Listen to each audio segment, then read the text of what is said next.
तो परम पिता परमेश्वर श्री कृष्ण जी बताते हैं भगवत गीता में कि जब संसार में जब आते हो तो अपना कल्याण करने के लिए तुम्हें सत्संग में जाना चाहिए, तुम्हें हमारी भक्ति करना चाहिए। यदि तुम हमारी भक्ति नहीं करते हो, सत्संग में नहीं जाते हो, तो तुम्हारा वातावरण, तुम्हारा माहौल, तुम्हारा समाज जो है दैविक नहीं रहेगा। वह जो है तुम अचानक से तुम्हें पता भी नहीं चलेगा और तुम अदैविक समाज में चले जाओगे। अदैविक समाज का मतलब ये होता है कि परमपिता परमेश्वर के बनाए हुए जो धार्मिक रास्ते हैं, जो धर्म है, उस धर्म से हट करके अधर्म के रास्ते में चले जाएंगे। जैसे इस चीज को समझने के लिए आज से 2500 साल पहले, 2500 साल पहले भगवान बुद्ध सिद्धार्थ के रूप में जन्म लिए थे। बचपन का नाम उनका सिद्धार्थ था। हम लोग ये जानने की कोशिश करेंगे कि यह संसार बहुत हजारों साल से है, करोड़ साल से है, और मनुष्य हमेशा इस संसार में आता है और वृद्ध अवस्था के बाद यदि पूर्ण आयु जीता है तो फिर वो शरीर को त्यागता है, छोड़ता है, यानी वह प्राण त्याग करके फिर से वो जन्म लेता है। यदि वो मोक्ष के लिए, मुक्ति के लिए भक्ति किया है, साधना किया है, तप किया है, यज्ञ किया है, पूजा किया है, भजन किया है, तो उसे जन्म तो नहीं लेना पड़ेगा। भगवान श्री कृष्ण जी भगवद गीता में इसका एक विधि बताए हैं कि जब प्राणी किसी भी उम्र में, ये तय भी नहीं है आप जन्म ले रहे हैं, ये तय है कि 9 गर्भ माता के गर्भ में आने के बाद 9 महीना 8 महीना पूरा करने के बाद आपकी जन्म होगी। लेकिन आप कब मरेंगे, कब इस संसार से आप चले जाएंगे, ये कोई समय नहीं है। किसी तरह का ऐसा विधि भी नहीं है, कोई ऐसा ज्योतिष नहीं है संसार में, कोई ऐसा प्राणी नहीं है जो आपको ये बता सके कि अमुक दिन अमुक समय पे अमुक जगह से आप प्राण त्यागेंगे। और ऐसे स्थिति में ये बहुत ही बड़ा रहस्य है। भगवान कृष्ण श्री भगवत गीता में बताते हैं कि जब प्राणी अंत समय में प्राण जब त्याग रहा होता है तो उस समय वो खुद जान पाता है कि अगला उसका जन्म किसमें हो रहा है। भगवान श्री कृष्ण जी कहते हैं कि अंत समय में यदि माया के बस में जी रहा है, जिसका चित्त, जिसका साकार रूप प्राण त्यागते समय आ जाता है, यदि वो पत्नी को ज़्यादा मानता है, ज़्यादा प्रेम रखता है पत्नी से, तो पत्नी का अगर प्राण त्यागते समय आ गया तो फिर वैसा ही जन्म लेगा, उसी घर में जन्म लेगा वो। यदि पुत्र का माया के रूप में पुत्र का याद आती है, पुत्र का दर्शन करता है, बुलाता है, पुकारता है, तो फिर उस पुत्र का ही पुत्र बन करके जन्म लेगा। यदि वो घर में कुत्ता पाले हुए है या कोई जानवर पाले हुए है, उससे ज़्यादा वो प्रेम रखता है और वह मरते समय, शरीर त्याग करते समय अगर उसका चित्त पे आता है तो उसी के यहाँ जन्म लेगा, उसमें ही जन्म लेगा। यदि जब तक वो संसार में रहा है, अपनी जिम्मेदारी को, अपने गृहस्थ आश्रम का पूरा करते हुए जिम्मेदारी को, अंत समय में भजन जो जिंदगी में किया, जीवन में अपना प्रभु का से प्रेम किया, भक्ति किया, प्रभु से प्रेम जिससे आपको चित्त बनता हो।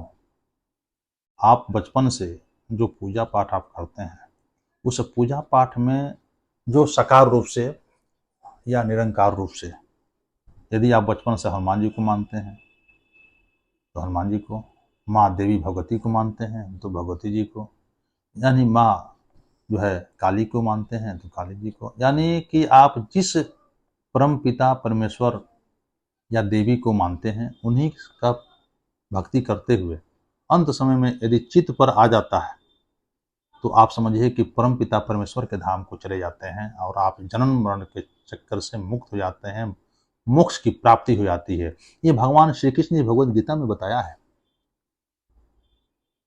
और इसका प्रमाण आज से 2500 साल पहले भगवान बुद्ध ने भी दिया है।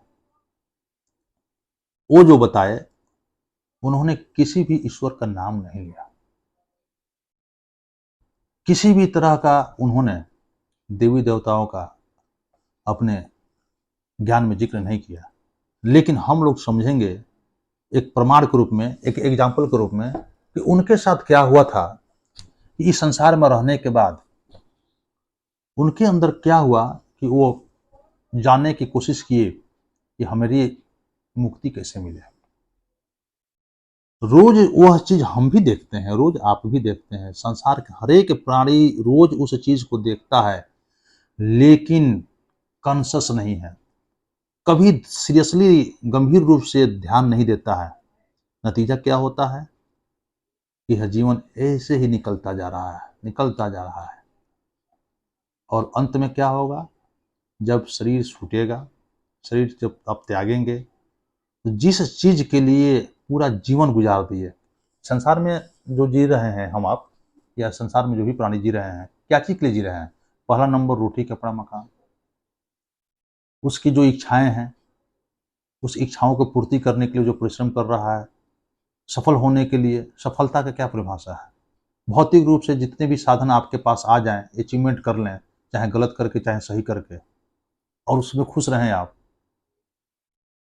आज भौतिक रूप से भौतिक सफलता यही है। आध्यात्मिक सफलता जो मनुष्य का जन्म लेने का उद्देश्य है, यह है कि वो मोक्ष पाले। तो क्या होता है, भगवान बुद्ध यूं ही भगवान बुद्ध थोड़े हो गए, उनके बालक रूप को हम लोग समझते हैं कि कहाँ से वह चीजें उनके अंदर आई, जो चीजें हम लोगों के पास रोज देखते हैं नहीं आ पाती हैं। हम लोग भी बुद्धिजीवी हैं, इस संसार का सारा प्राणी जो है बुद्धिमान है, समझदार है, उसके पास विवेक है, इतना अच्छे और बुरे का समझ है, लेकिन फिर भी वो संसार में अज्ञानता में जी रहा है। इसीलिए वो बहुत ज़्यादा परेशान है, शांति नहीं है, चैन नहीं है, खुश नहीं है, प्रसन्न नहीं है, आनंद नहीं है। और वह इतना परेशान आज के समय में जी रहा है, परेशान होकर के, कि उसका उपाय खोजने के लिए संसार में जितने भी भौतिक चीज़ें हैं वो प्राप्त करना चाहता है, उसको अपने नज़दीक रखना चाहता है, उसमें अपना प्रसन्नता खोजता है, उसमें अपना आनंद खोजता है, उसमें अपना जीवन जीने का तरीका खोजता है। लेकिन दुर्भाग्य क्या है, कुछ दिन तक तो बहुत ही आनंद से गुजरता है, कुछ ही महीनों के बाद फिर उससे मन उचट जाता है, मन अतृप्त हो जाता है, फिर नया तरीका खोजता है संतुष्ट होने के लिए, आनंद होने के लिए, खुश रहने के लिए। लेकिन यह प्रक्रिया चलती रहती है, निरंतर चलती रहती है, और मशीन बन करके यह इंसान अचीवमेंट करने के लिए, प्राप्त करने के लिए दौड़ रहा होता है। जो जिस पद पे है, जो जिस लायक है, जिसके पास जितना ज़्यादा स्किल है, उसी हिसाब से अचीवमेंट पाता है और उसी में परेशान रह रहा है। तो भगवान बुद्ध बचपन में जब सिद्धार्थ के रूप में आए थे, तो कहानी जो शुरू होती है कि कैसे भगवान जो सिद्धार्थ के रूप में थे वो आगे चल करके भगवान बुद्ध हो जाते हैं। इसको जानने के लिए जब हम लोग समझेंगे, जानेंगे, तो शायद आपको अपनी गलती की एहसास होगी कि अभी हम लोग किस तरह से जी रहे हैं, लेकिन जीना किस तरह से चाहिए था। भगवान बुद्ध सिद्धार्थ के रूप में चचेरे भाई के साथ खेल रहे होते हैं, अचानक तीर से चचेरे भाई ने एक पक्षी को वध कर देते हैं और पक्षी जमीन पर आके धम से गिर जाता है। भगवान बुद्ध दौड़ के जाते हैं, उसे उठा लेते हैं और दोनों में आपस में झगड़ा हो जाती है। झगड़ा होने के बाद ये कहते हैं कि ये मैंने उठाया है, मैंने पाया है, तो मेरा है। चचेरे भाई कहते हैं सिद्धार्थ के कि नहीं, मैंने इसको तीर मारा है, मैंने वध किया है, तो ये मेरा है। दोनों का फैसला होने के लिए राजा के पास उनके मंत्री महात्मा बुद्ध सिद्धार्थ के रूप में एक राजा के पुत्र थे, ये सारी सुख सुविधाएं थी, सारी चीजें उनके पास थी, किसी के लिए उनको परिश्रम हमारे आप की तरह करने की जरूरत नहीं थी। देखिए कितना बड़ा प्रबल से परब से मिला हुआ था, क्योंकि वो राजा के घर में जन्म लिया। हम लोग क्या हैं? हम लोग राजा घर में तो जन्म लिया नहीं है। हम लोग अपने अपने पिछले कर्मों के हिसाब से जन्म लिए हैं, उसी तरह से सुख सुविधाएं मिली हैं। लेकिन उनका प्रारब्ध कितना अच्छा था, कितना अच्छा वो कार्य किए थे पिछले जन्म में कि उन्हें राजा का पुत्र बन करके आना पड़ा, और कोई सी भी चीज की उनकी जरूरत नहीं थी, मुंह से बोले सामने हाजिर। तो पक्षी जो उन्होंने उठाया था, इसके फैसला के लिए अपने पिता राजा जी के पास जाते हैं लोग, वहां कहते हैं, राजा जी सुन करके फैसला के लिए मंत्री को सौंपते हैं। तो मंत्री जी आपस में राजा से बात करके फैसला करते हैं।